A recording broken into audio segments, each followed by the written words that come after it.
Hey warriors! Do you know you are destroying your peace in ways you do not even realize? Right now, while you are listening to this, there are habits quietly running beneath your awareness. Habits so small that you dismiss them. Habits so normal that you no longer question them. And yet those same habits are slowly draining your energy, weakening your presence, and shaping the person you are becoming every single day. The dangerous part is not that these habits exist. The dangerous part is that they feel ordinary. You wake up with them. You move through your day with them. You carry them into your relationships, your work, your thoughts, and your future without even noticing that they are slowly taking pieces of you. Most people spend their lives believing that their exhaustion comes from life itself. They blame stress, they blame age, they blame other people, they blame bad luck. But the Stoics saw something deeper. They understood that a man is often wounded more by his own unconscious patterns than by the world around him. Marcus Aurelius wrote that the soul becomes dyed with the color of its thoughts. What he meant was simple. The life you live on the outside is slowly shaped by what you repeatedly allow on the inside. Your habits become your face. Your habits become your energy. Your habits become your future. And some of the things you do every single day may be quietly destroying the very peace you have been trying to find. What makes this difficult is that these habits rarely feel destructive in the moment. They feel harmless. They feel familiar. They feel like nothing. But over time, what feels like nothing can become everything. And once you begin to see these patterns clearly, you cannot unsee them. You begin to understand why your energy feels heavy, why your confidence feels fragile, and why your mind feels restless even when your life looks fine from the outside. In this video, you are going to see 10 destructive habits that may already be changing your appearance without your permission. Some of them will feel uncomfortable to hear. Some of them may feel painfully familiar. And one of them may explain something about yourself that you have not been able to put into words.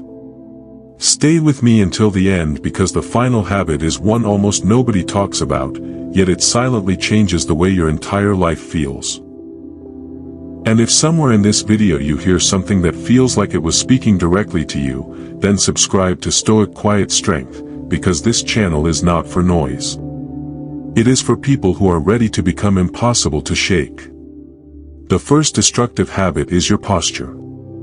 You may think posture is just physical. Just the way you sit. Just the way you stand.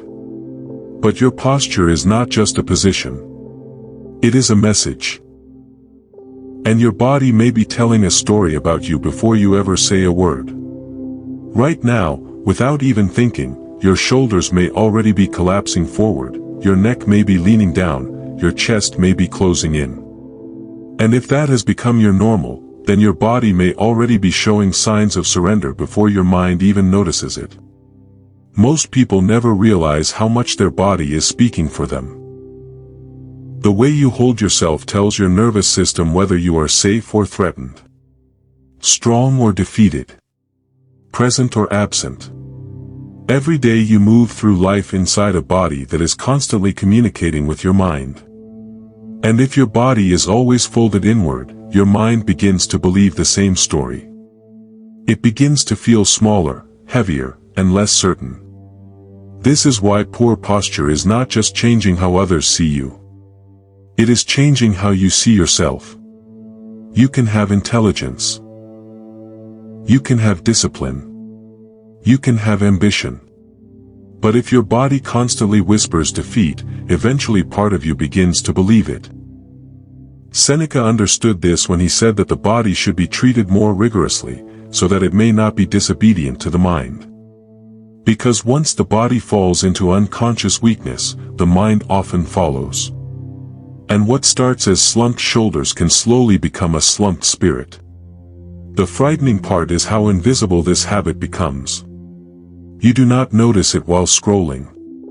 You do not notice it while working. You do not notice it while sitting alone at night replaying your life in your head. But your body notices. And over time your face notices. Your breathing becomes shallow. Your energy becomes dull. Your eyes lose presence. You begin to look tired in ways that sleep alone cannot fix. And some people spend years trying to improve their confidence without realizing they are physically rehearsing insecurity every single day. The good news is that this is one of the fastest habits to change. Not because it is easy, but because awareness alone can begin to break it. For the next few seconds, straighten your spine. Relax your jaw. Pull your shoulders back gently. Lift your chest. Take one deep breath. Notice how different that feels. Notice how even a small shift in your body can create a small shift in your mind. That is not imagination. That is the connection between your body and your inner world. And once you understand that, you stop treating posture like appearance and start treating it like identity. Because every time you correct your posture, you are sending yourself a message. I will not collapse. I will not disappear. I will not move through life apologizing for my existence. And if that landed harder than you expected, drop a comment below. Because sometimes the first step toward changing your life is simply noticing what has been silently shaping it. And if you know someone who carries themselves like the weight of life is sitting on their shoulders, share this with them. Sometimes one sentence can wake somebody up at the exact moment they need it. The second destructive habit is your sleep. And most people do not realize how much their lack of sleep is slowly stealing who they are. They think they are just tired. They think they just need coffee. They think they can push through it. But what they call normal exhaustion is often self-inflicted damage repeated night after night until it feels like part of their personality. You tell yourself one more episode. One more scroll. One more hour. One more distraction before bed. And slowly your body begins paying the price for decisions your impulses made. At first it feels small. Heavier eyes. Slower mornings. Less patience. More irritability. But then something deeper begins to happen. Your face changes. Your thinking changes. Your emotions become thinner. Your ability to handle life begins to weaken. Because sleep is not just rest. Sleep is repair. And when you repeatedly deny yourself repair, you slowly become a version of yourself that feels harder to recognize. Epictetus said no man is free who is not master of himself. And many people think self-mastery means discipline in public. But sometimes the deepest form of self-mastery happens in private, when nobody sees the moment you choose whether to protect yourself or sabotage yourself. And one of the clearest examples of that is what you do at night when the world gets quiet. Because what you do in those quiet hours reveals something about the relationship you have with yourself. When you constantly rob yourself of sleep, you are not just losing rest. You are teaching your body that your well-being always comes second. You are teaching your mind that exhaustion is normal. You are teaching your nervous system to live in survival mode. And after enough nights of that, you stop feeling like yourself. You begin moving through your days with a kind of invisible heaviness that no one else can fully see, but you feel it in everything. You feel it when small problems suddenly feel overwhelming. You feel it when your patience disappears over things that never used to bother you. You feel it when your face in the mirror looks older than you remember. What makes this habit so destructive is how easy it is to normalize. You can live tired for so long that you forget what clarity even feels like. You can live drained for so long that peace starts to feel unfamiliar. And when that happens, many people do not question the habit. They question themselves. They start saying maybe this is just who I am now. Maybe I am just anxious. Maybe I am just unmotivated. Maybe I am just burned out. But sometimes what feels like a broken mind is simply an exhausted body asking for mercy. Seneca said that sometimes even living is an act of courage. And sometimes courage looks less like fighting the world and more like finally giving your body the rest you have been denying it. Because there is nothing weak about protecting your energy. There is nothing lazy about honoring what keeps you whole. In a world addicted to constant stimulation, rest has become a quiet form of rebellion. And many people do not understand that until their body forces them to. If this is hitting close to home, try something simple. For the next 7 days, protect your sleep as if your peace depends on it, because more often than not, it does. Turn the screen off earlier. Let the room get quiet. Stop negotiating with habits that are quietly harming you. And watch what begins to change. Your face softens. Your thoughts become clearer. Your reactions become calmer. Your energy becomes steadier. And perhaps most importantly, you begin to feel like yourself again. Not a perfect version of yourself. Just a more present one. And if you have been telling yourself for months that you will fix your sleep later, let this be the moment you stop postponing your own restoration. Sometimes your next breakthrough is not hidden in some complicated philosophy. Sometimes it is hidden in the simple act of finally resting. The third destructive habit is complaining. And most people have no idea how deeply it changes them. Complaining feels harmless because it often sounds like the truth. It sounds like honesty. It sounds like venting. It sounds like releasing pressure. But what many people never see is that every complaint leaves a mark. Not just in your mind, but in your body. In your face, and in your spirit. Every time you complain, something in you tightens. Your jaw hardens. Your forehead contracts. Your shoulders pull inward. Your breathing changes. And the more often you repeat that pattern, the more your body begins to memorize that state. Eventually frustration stops being something you feel. It becomes something you wear. And that is why some people can walk into a room without saying a word and still radiate tension. Because the body always reveals what the mouth has been repeating. Marcus Aurelius wrote that your mind will take the shape of what you frequently hold in thought, for the human spirit is colored by such impressions. That includes the words you keep feeding yourself every day. When complaining becomes your default language, negativity slowly becomes your identity. Not because life is harder for you than everyone else, but because your mind has been trained to search for what is wrong before it notices what is still good. And over time that habit becomes expensive. It costs you peace. It costs you presence. It costs you relationships.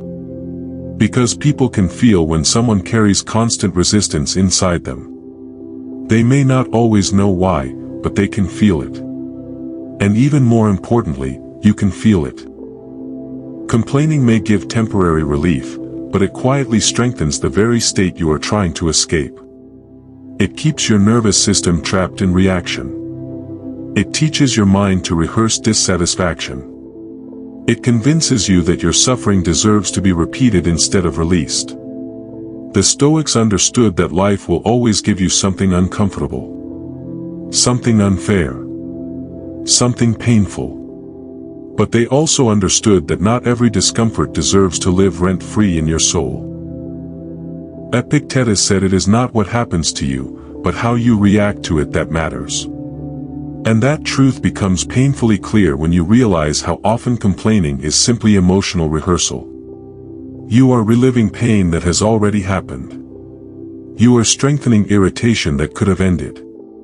You are carrying something long after the moment has passed. And the hardest part is that many people do this so often they no longer hear it in themselves. They only hear it in others. That is why this habit can go unnoticed for years while it slowly changes the atmosphere around you. If you want to begin breaking this pattern, do not start by trying to become positive. Start by becoming honest. Notice how often you repeat the same frustrations. Notice how often your mind reaches for irritation before gratitude. Notice how often your body changes when your words become heavy. Awareness comes before change. And once you see it, you cannot pretend you do not. The next time you feel yourself about to complain, pause and ask yourself one question. Is this helping me carry life, or is this making life heavier than it already is? That one question can interrupt years of unconscious habit. And that interruption matters because peace is often lost in small moments long before it disappears in big ones. If you have ever caught yourself replaying the same frustration over and over, comment release below. Sometimes writing one word is enough to make a person realize they are ready to put something down. And if this reminds you of someone who has been carrying invisible tension for too long, send this to them.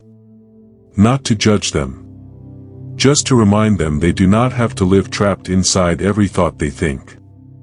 The fourth destructive habit is eating without awareness. And this one reaches deeper than most people realize. Because food is not always about hunger. Sometimes it is about emptiness. Sometimes it is about stress.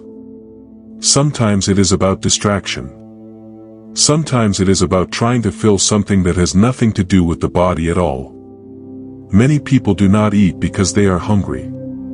They eat because they do not know how to sit with themselves. And when that becomes a habit, the body begins to carry emotional patterns the mind refuses to face. It starts subtly. A snack while scrolling. A meal eaten too fast to even taste. Reaching for something salty or sweet not because your body asked for it, but because your emotions did. And because it feels normal, you rarely question it. But your body notices. Your energy notices. Your mood notices. And eventually your reflection notices. Carl Jung said that until you make the unconscious conscious, it will direct your life and you will call it fate. And that is exactly what happens when eating becomes unconscious. You begin living inside patterns that feel automatic. You tell yourself this is just who I am. This is just my appetite. This is just my routine. But sometimes it is not hunger leading you. Sometimes it is avoidance wearing the mask of appetite. Sometimes it is loneliness. Sometimes it is anxiety. Sometimes it is the quiet discomfort of being alone with your own thoughts for even a few minutes. And instead of facing that discomfort, you reach for something to consume because consuming feels easier than confronting. The problem is not just what that does to your body. The deeper problem is what it teaches your mind. Every time you eat to escape instead of nourish, you reinforce a dangerous message. You teach yourself that discomfort should be avoided, not understood. You teach yourself that every feeling needs to be silenced instead of listened to. And little by little, your relationship with food becomes a reflection of your relationship with yourself. You stop asking what your body needs. You only respond to what your emotions demand in the moment. That is how unconscious habits become identity. That is how a moment of stress becomes a pattern. That is how a pattern becomes a life. The Stoics believe that discipline is not punishment. It is respect. It is the ability to treat yourself with enough care that your impulses no longer control you. And nowhere is that more visible than in the way you feed yourself. Because every meal is a quiet conversation between your choices and your future. Every bite asks a question. Are you acting with awareness or are you moving through life asleep? Most people never ask that question. They simply continue. And because they continue long enough, they slowly lose connection with the body that carries them through life. The way to change this is not through shame. Shame rarely creates discipline. It usually creates secrecy. The way to change it is through presence. The next time you eat, slow down. Before the first bite, Ask yourself why you are reaching for food. Is it hunger? Is it boredom? Is it sadness? Or is it habit? That one pause can reveal more than you expect. Because once you begin seeing your patterns, they lose some of their control over you. And once your actions become conscious, your life begins changing in ways that feel much deeper than appearance. Your energy steadies. Your mind becomes clearer. Your body feels less like something you are fighting and more like something you are finally listening to. And that shift can quietly change everything. The fifth destructive habit is comparison. And this habit may be one of the most poisonous because it feels so normal that almost nobody sees it happening while it is destroying them. You can be standing in your own life and still feel absent from it because your attention is trapped inside somebody else's. You can be making progress and still feel like you are failing because your eyes keep measuring your journey against people you were never meant to become. And in the age of constant screens, comparison no longer visits occasionally. It follows you everywhere. It waits in your pocket. It sits beside your bed. It greets you in the morning before your own thoughts have even had time to form. And little by little, it can train your mind to reject your own life. You may not say it out loud, but the thought starts quietly. I should be further. I should look different. I should have more. I should be more. And the more that voice repeats itself, the more your peace begins to disappear. Because comparison does not just steal gratitude. It steals identity. It makes you forget that your path was never supposed to look like anyone else's. Marcus Aurelius reminded himself that he should not waste what remains of life thinking about other people unless it serves a useful purpose. That wisdom feels even more necessary now because many people spend hours every day emotionally living inside lives that are not their own. And every minute spent doing that is a minute stolen from becoming who they actually are. The most dangerous part is that comparison can disguise itself as motivation. You tell yourself you are just being inspired. You tell yourself it pushes you. But if every time you look outward you feel smaller inward, that is not inspiration. That is erosion. Because true inspiration expands you.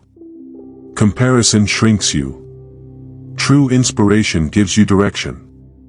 Comparison makes you feel deficient. And the body always reveals what the mind is carrying. The jaw tightens. The chest closes. The eyes lose warmth. The nervous system stays activated. And without realizing it, you begin physically wearing the stress of trying to become someone else. That is why some people feel exhausted even when they have done nothing physically demanding. Because constantly measuring yourself is emotionally exhausting. It is a silent war with no finish line. Epictetus said wealth consists not in having great possessions, but in having few wants. That includes the endless desire to become what was never meant for you. Because the more you chase someone else's life, the less you inhabit your own. And no amount of external success can heal the pain of abandoning yourself. If you want to begin breaking this habit, you do not need to disappear from the world. You need to return to yourself. The next time comparison starts creeping in, stop and ask yourself one question. What in my own life needs my attention right now? That question can bring you back. Back to your own growth. Back to your own values. Back to your own unfinished work. Because your peace returns the moment your attention comes home. And when that happens, something powerful begins to shift. Your face softens. Your breathing changes. Your presence becomes steadier. Not because your life suddenly became perfect, but because for the first time in a while, you are actually living inside it. If this part feels uncomfortably familiar, comment my path below. Sometimes the most healing thing a person can do is stop apologizing for their own timeline. And if someone you care about keeps losing themselves by measuring their life against everyone else, send this to them. Sometimes a single reminder can pull someone back to themselves before they drift too far. If this conversation is helping you see yourself more clearly, take a moment and subscribe to Stoic Quiet Strength. Not because numbers matter, but because if your mind has been starving for deeper truth, this channel was built for that part of you that refuses to settle for shallow living. The sixth destructive habit is the way your body asks the world for permission. Most people never notice this because it happens silently. It happens in the way you enter a room. It happens in the way you make eye contact.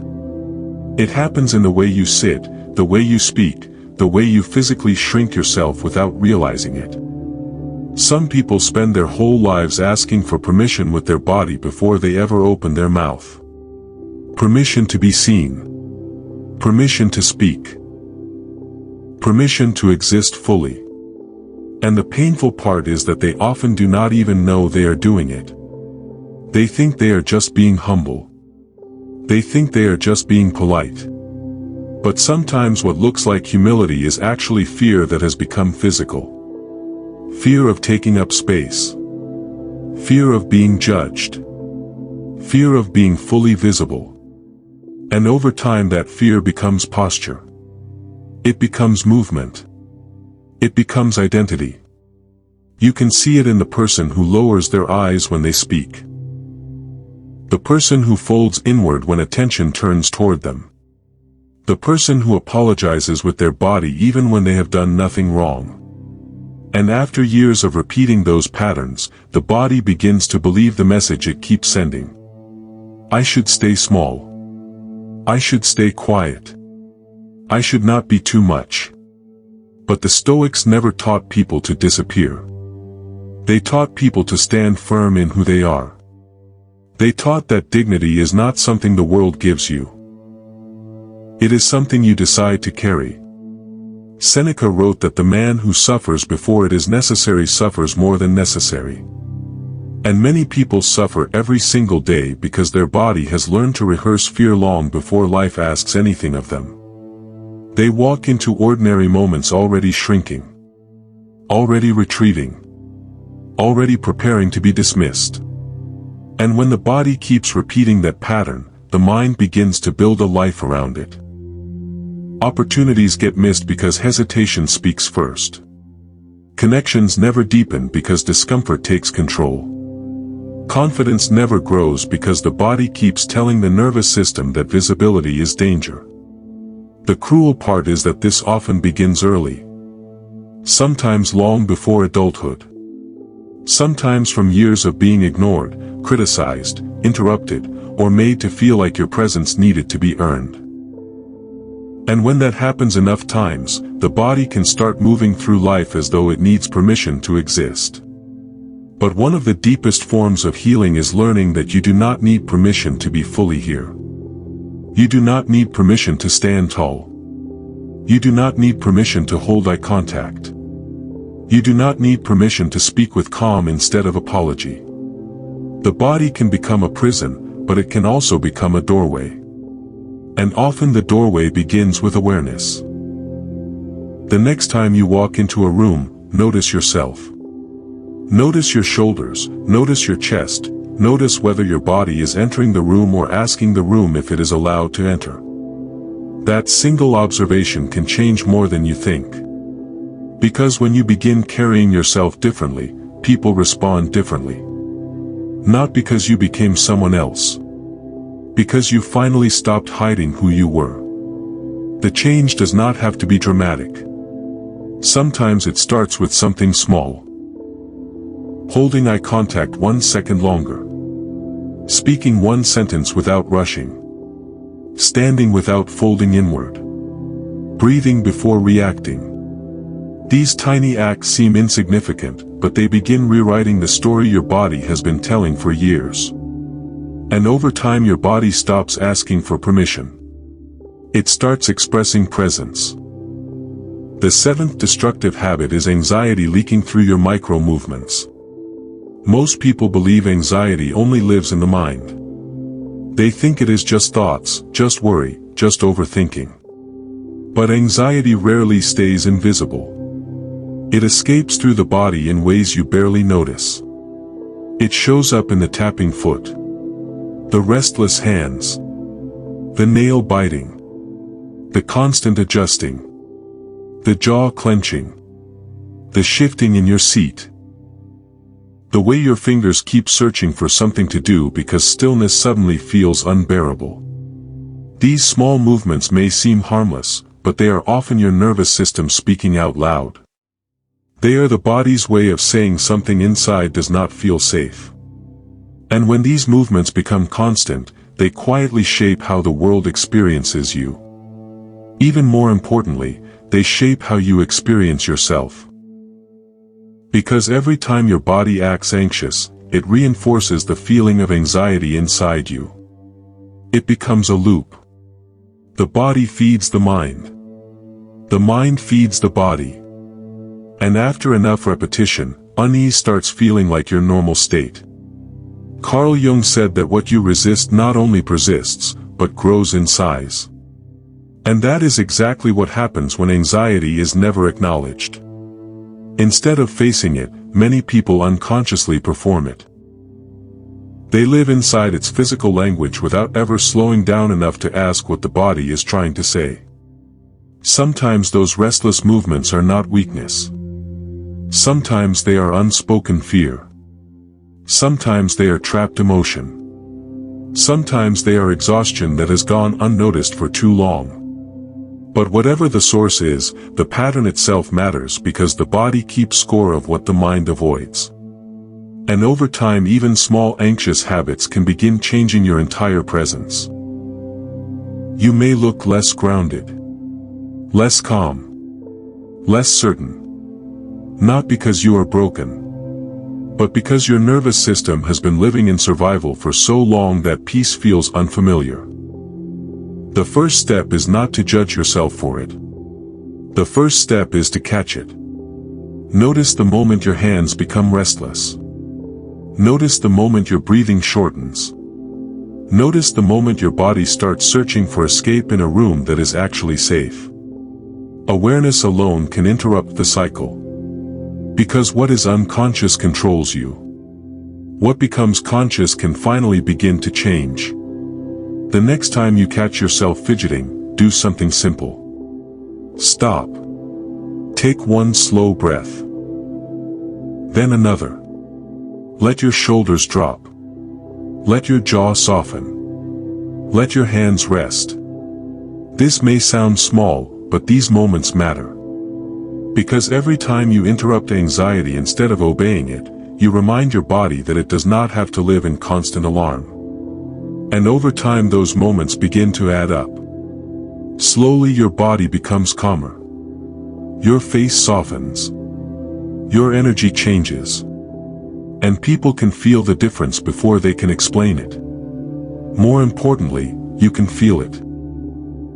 If you have ever noticed your anxiety showing up physically before your mind even catches it, comment still below. Sometimes one word can become a promise to yourself. And if you know someone who always says they are fine while their body tells a different story, share this with them. Sometimes people need language for what they have been silently carrying. The eighth destructive habit is dehydration. And because it feels so ordinary, almost nobody takes it seriously until their body starts showing the cost. Most people think dehydration means extreme thirst, dry mouth, headaches, heat. But long before it becomes obvious, dehydration can quietly begin changing the way you feel, think, and even appear. It can make your face look tired when your body is simply undernourished. It can make your mind feel foggy when your system is asking for something basic. It can make your skin lose life in a way expensive products can never fully fix. Because sometimes what looks like stress is simply neglect disguised as normal living. The modern world makes this worse. Coffee replaces water. Energy drinks replace water. Sugar replaces water. Distraction replaces awareness. And because life moves fast, many people do not stop long enough to ask what their body actually needs. They only react once the body begins to struggle. Marcus Aurelius reminded himself that what stands in the way becomes the way. And often the obstacle is not something dramatic. Sometimes it is the simplest thing in your life being ignored every single day. Water seems too ordinary to respect, too basic to matter. But the body does not care whether something feels impressive. It only responds to whether it is being supported or neglected. And the body always reveals the truth eventually. Your skin reveals it. Your eyes reveal it. Your energy reveals it. Your patience reveals it. Even your mood can begin shifting because the body cannot function well when the foundation is constantly missing. And many people spend years chasing complicated answers while ignoring the simplest form of self-respect. Because that is what hydration really is. Not just a health habit. A form of self-respect. A quiet way of saying my body matters enough to care for. And some people have gone so long without that mindset that even basic care feels unfamiliar. But this is one of the easiest habits to begin changing today. Not tomorrow. Not next month. Today. Keep water near you. Drink before you feel thirsty. Stop waiting until your body is already struggling before you finally listen. Because by then your body has already been asking for your attention for longer than you realize. And once you begin giving it what it needs, you may notice something surprising. Your face looks clearer. Your mind feels lighter. Your energy becomes steadier. And the strange heaviness you thought was just part of your life may begin to fade. Sometimes the smallest changes create the deepest shifts because they rebuild the relationship between you and yourself. Because healing does not always begin with something dramatic. Sometimes it begins with finally stopping the slow ways you have been neglecting yourself. The ninth destructive habit is shallow breathing. And this one is so subtle that most people never realize they are doing it while it is changing the way they feel every single day. Breathing is constant, so it becomes invisible. You rarely think about it because it never asks for your attention. But the way you breathe can quietly determine the state of your entire body. And many people have spent years breathing in a way that keeps them trapped in tension without ever noticing it. When stress becomes familiar, breathing often becomes shallow. The breath stays high in the chest. It becomes quick, tight, incomplete. And when that happens, your body receives a message that danger is near even when nothing around you is actually threatening. The nervous system listens to the breath more than most people realize. It watches every inhale. It watches every exhale. And from that rhythm it decides whether to stay calm or stay alert. So if your breath is constantly shallow, your body can begin living in a low state of stress that slowly becomes your normal. That stress does not stay hidden. It shows in your neck. It shows in your shoulders. It shows in your jaw. It shows in your face. It can make you look tense even when you are trying to appear calm. It can make your thoughts race faster than your life actually requires. It can make ordinary moments feel heavier than they need to feel. Seneca said that we suffer more often in imagination than in reality. And sometimes shallow breathing is the physical language of that suffering. The body begins reacting to imagined pressure before life has even touched you. It becomes a silent rehearsal of anxiety. And after enough repetition, many people no longer realize they are living in it. They simply call it stress. They call it personality. They call it adulthood. But often it is the body asking for something it has not received in a long time. Which are space, slowness, and presence. The breath is one of the few things that can change your internal state in seconds. Not months. Not years. Seconds. But only if you begin noticing it. The next time your mind feels crowded, pause. Inhale slowly through your nose. Let the breath reach deeper than your chest. Let it expand your stomach. Hold it gently for a moment. Then exhale slower than you inhaled. Feel what happens in your shoulders. Feel what happens in your jaw. Feel what happens in the noise inside your head. It may seem simple, but simplicity is often where real power hides. Marcus Aurelius constantly returned to the idea that your mind can become a place of refuge. And sometimes the doorway back to that refuge is not a complicated philosophy. Sometimes it is a single conscious breath. One breath that interrupts the chaos. One breath that reminds your body it is safe. One breath that reminds you that not every moment needs to be survived. Some moments can simply be lived. If you practice this throughout your day, something begins to change. Your body stops bracing against life. Your face softens. Your reactions slow down. Your presence becomes quieter in the best way. People begin feeling calm around you because your body is no longer broadcasting constant tension. And more importantly, you begin feeling calm inside yourself in a way that no distraction can fake. If this is something you know you have been ignoring, comment the word breathe below. Sometimes the simplest reminders are the ones we need most. And if you know someone whose entire body looks tired even when they never talk about it, share this with them. Sometimes people do not need advice. They need awareness. The 10th destructive habit is living without sunlight. And most people underestimate this because the damage feels slow. It does not happen all at once. It happens quietly. A little less energy. A little more heaviness. A little more dullness in the face.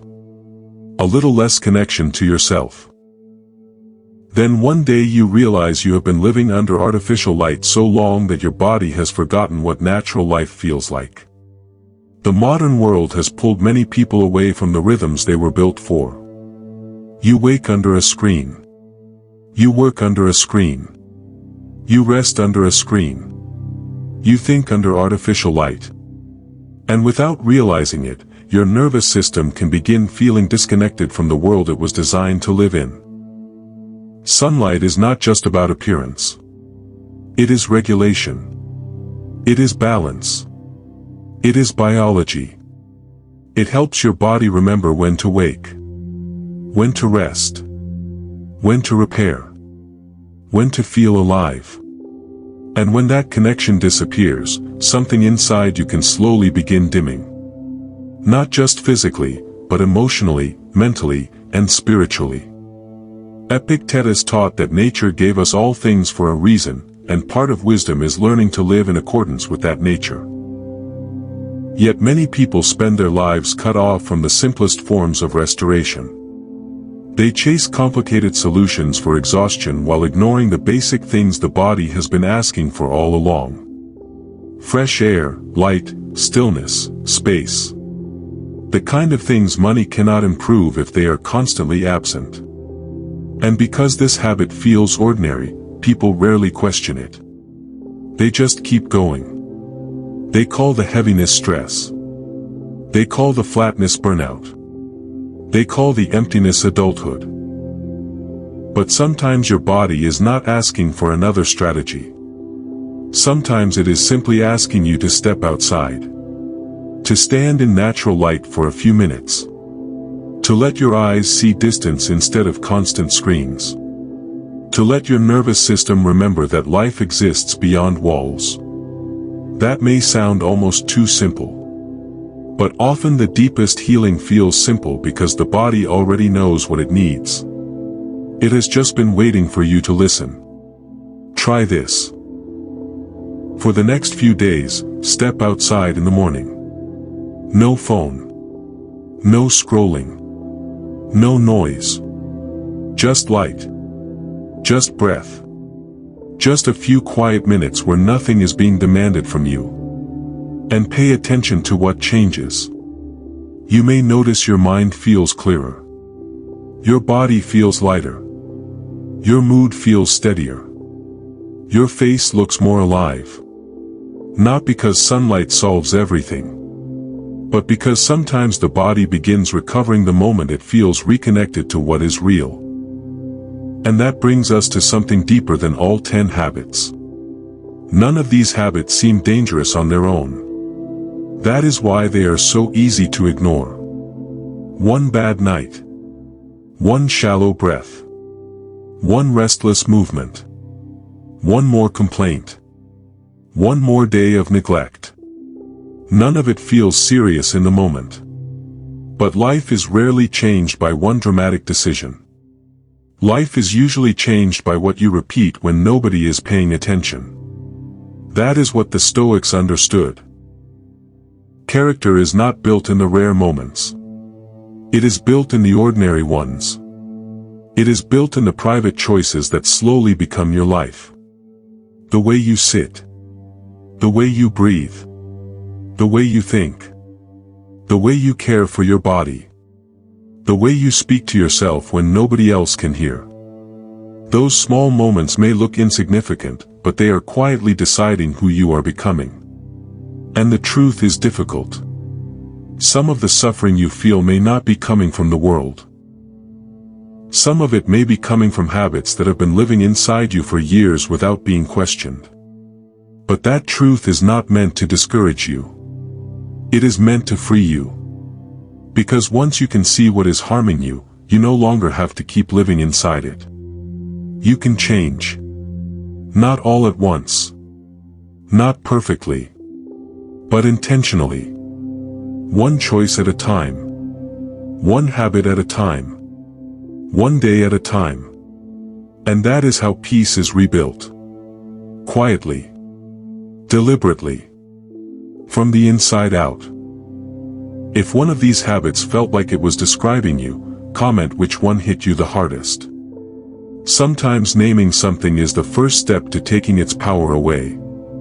If this video helped you see yourself more clearly, subscribe to Stoic Quiet Strength, because this channel is for people who are done living on autopilot and ready to become stronger in silence. And if someone came to your mind while listening to this, share this with them. Sometimes the right message reaches a person at the exact moment they are finally ready to hear it.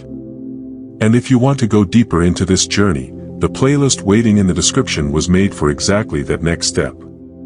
Keep your mind steady. Keep your spirit disciplined. And I will see you in the next one.